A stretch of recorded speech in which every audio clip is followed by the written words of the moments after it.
सुप्रभात सभी लोगों को। मैं आकाश सिंह आज आप सभी को पढ़ाने जा रहा हूँ नियोजित विकास की राजनीति। ठीक है, अध्याय 2 है। प्रश्न पहला पूछा जा रहा है।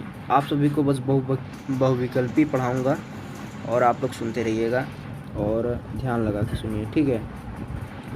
वह राज्य जहाँ से भारत एक प्रथम भारतीय गवर्नर जनरल राजगोपालाचारी का संबंध था वो है तमिलनाडु। ठीक है, याद रखिए तमिलनाडु।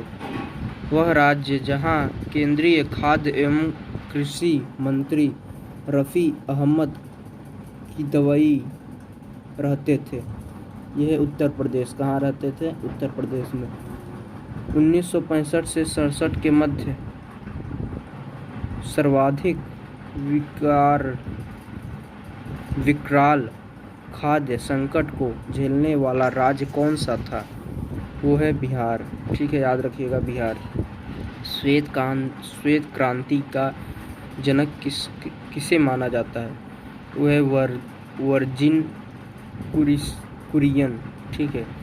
भारत ने शुरुआती दौर में विकास की जो नीति अपनाई उसमें निम्नलिखित में से कौन सा विचार शामिल नहीं था?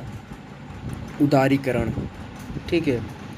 भारत में नियोजित अर्थव्यवस्था चलाने का विचार ग्रहण किया गया था। वो है बॉम्बे प्लान से, सोवियत खेमे के देशों के अनुभव से। ठीक है।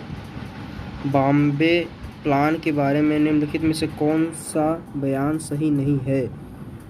ये सही नहीं है। इसमें उद्योगों के ऊपर राज्य के स्वामित्व का समर्थन किया गया था। ये सही नहीं है। ठीक है।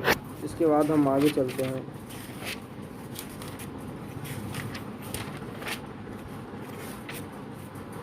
अध्याय 3 है भारत के विदेशी संबंध। ठीक है, अब हम इसको पढ़ेंगे।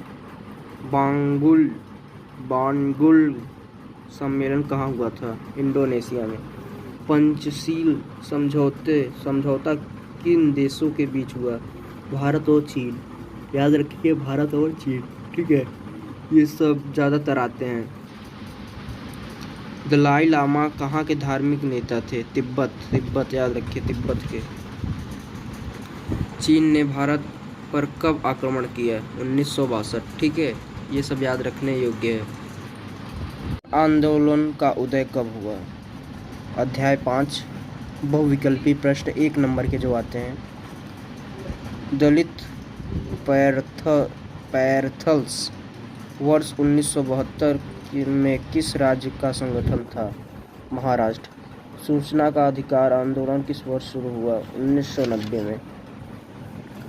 चिपको आंदोलन जुड़ा था उत्तराखंड से। याद रखिए, उत्तराखंड। ठीक है।